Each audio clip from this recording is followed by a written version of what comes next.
Yes. Okay, traders. Yeah, welcome to the weekend analysis, and it is another day, another time for sharing analysis. And basically it is analysis on gold. So this is gold, and it is just for the coming week from August to, it is just 29th of August. So basically I'm going to share my ideas. So make sure that you include your own analysis from what I'm going to share here. And my analysis will start from the weekly time frame.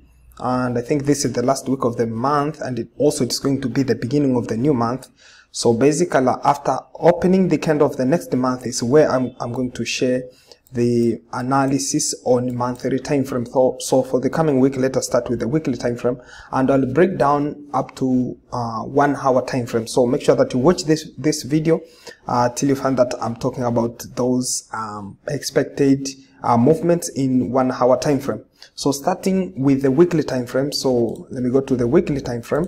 Now in a weekly time frame, straightforward, what I see there is, now it is just in around 4 weeks. In 4 weeks consecutively we're moving up, and then in 2 weeks now we are down, with the last week being a very strong push to the downside, and this week was just a little bit a push to the upside, and then I will have started with a rejection from the upside. So now what's happening there, the general psychology there is, now buyers were going, we're raising price up, and then sellers come in pushing it strongly to the downside. And in this region here you can find that there's a sort of support that now had some difficulties breaking to the upside. So when it broken, but sellers still came in, and now this next weekend was closed with a very power to the downside. So this indicates that this level has got sellers, and even this week now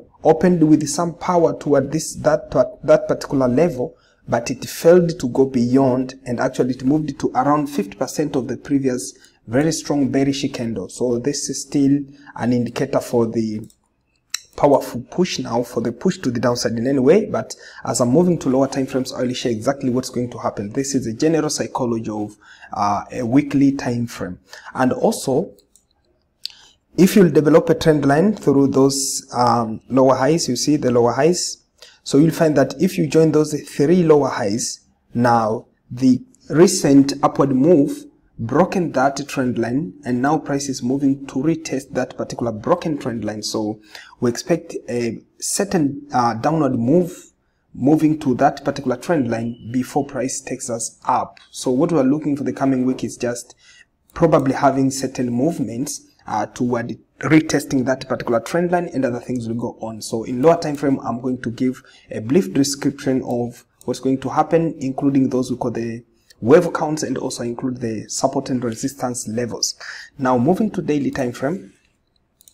Now in daily time frame, what I see there is a clear 5 wave up. You see the clear 5 wave up. We have this 5 wave up. So if I show my wave counts, we'll find that we have got the 1, 2, 3, 4, 5 to the upside, and then after completion of those 5 waves up, maybe I can remove some waves there because there are a lot of them. So let's have few waves.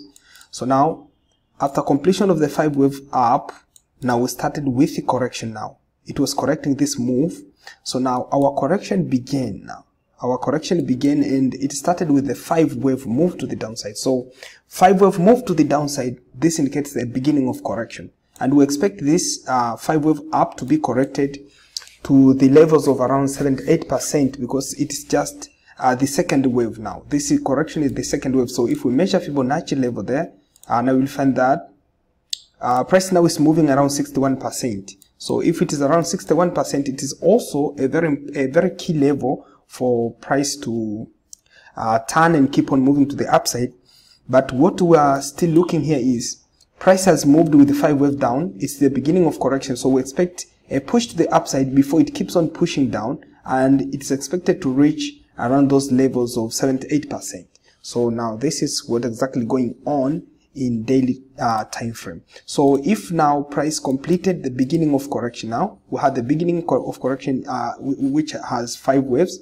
So now this move to the upside is just in formation of wave B. So we still have wave C to the downside. So now we have to look for structure or completion or formation of wave C to the upside. So wave C started with those moves there. Maybe if I go to 4 hour time frame, maybe I can see exactly what's happening.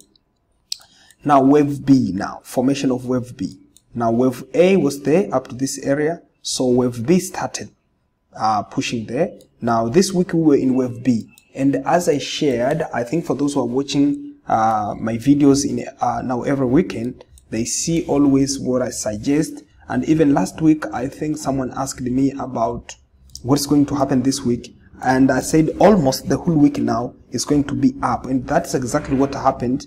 We spend most of time pushing to the upside, and then in about the last 2 days of the week, and especially on a Friday, we had some news there, so they pushed the prices strongly to the downside, but the overall movement was to the upside.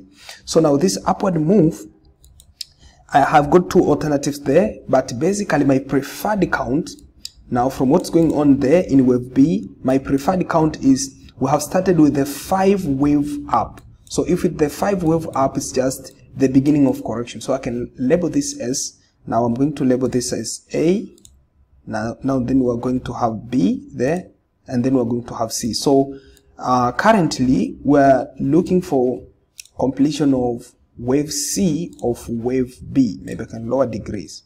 Wave C of wave B to the upside. That's what we are looking for. So basically, in an overall picture, what we're going to look for the coming week in 4-hour time frame is just having a sort of movement to the downside, maybe to retest this trend line. After hitting the trend line, we'll be looking for price pushing to the upside in a completion of wave C of wave B. That's an overall picture in 4-hour time frame.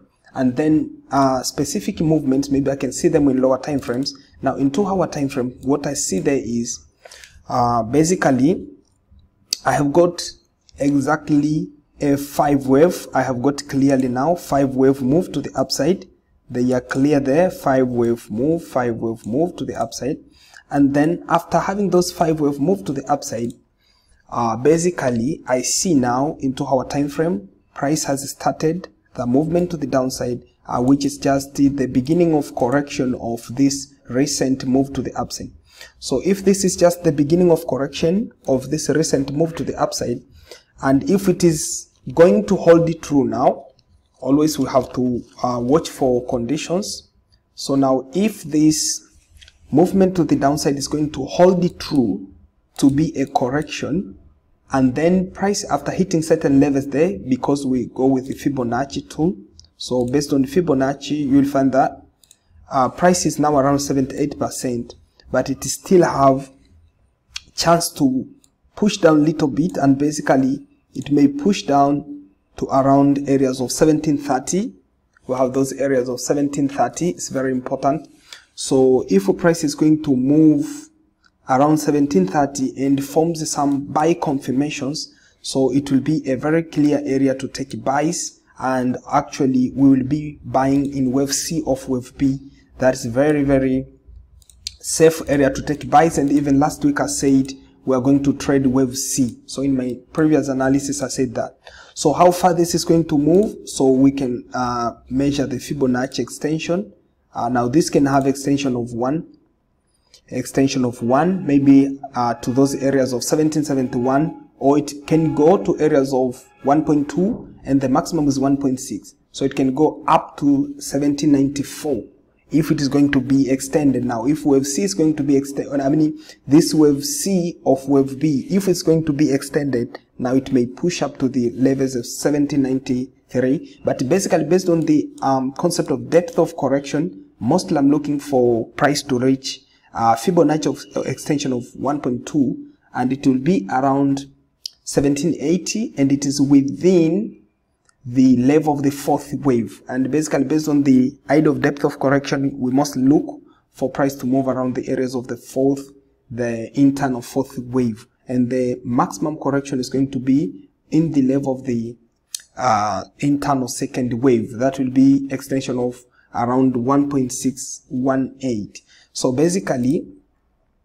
what we're supposed to consider there is we have to watch for completion of this. If a price is going to complete this short move in wave C now, we will have a very short move, and especially in the few hours of opening of the market, or maybe the whole first day of the week, And then after having that particular formation, we'll be looking for buy confirmations. So if that's going to confirm, it will be a better opportunity for price to take us up, reaching those areas indicated there in a price chart. So basically we have got some news in the coming week. If we'll look on the calendar, you'll find that on Monday we don't have those high impact news, but on Tuesday we have high impact news. We have CB consumer confidence, and also have got the job openings, and then on Wednesday we have some news there, and Thursday also the high impact, and on Friday we have non-farm payroll. So always these will be the high impact news, and actually they are probably going to turn price to those directions that are not actually expected by traders. So what we're supposed to do is we can have an alternative. Now we can have an alternative for the analysis. So an alternative will be if price is going to move around this area and move down, breaking the support of 17. And now if it is going to break around the 1730. Now if it's going to move below 1730, we will expect the price to get supported around 1715. Now around 1715 is where it's going to be supported, and if a price is still going to move far deep, it must move to maximum to around 1680. The maximum fall it is around the maximum is around 1680. So is where our bullish idea is going to change, because currently we are still looking bullish in the long run, but if price is going to move below 1680, it is where our bullish idea is going to change, but that is in a very long run. Now in those movements that are exactly expected to happen in the coming week, let's concentrate with push in the completion of this to those particular levels there, 1730.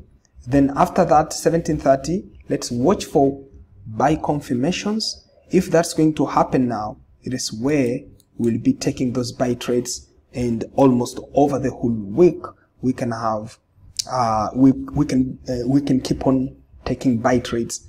If it's going to be very powerful, maybe moving very fast, it may complete within several few days of the week, and then we can keep on selling in wave C. So that's the overall market outlook, but stay alert with this particular level, the 1730. If it's going to be broken or if it's going to support the price, it's where we will take all of our trading decisions based on that particular level. So now if you think this video is very useful and it has got those contents that you think they are going to help someone else, so make sure that you share this video and like this video. Make sure that you put comment. If you have got any question, you can write in the comment section, and if you have any suggestion about this type of recording, you can just also write in a comment section. So thank you for your time and have a good day.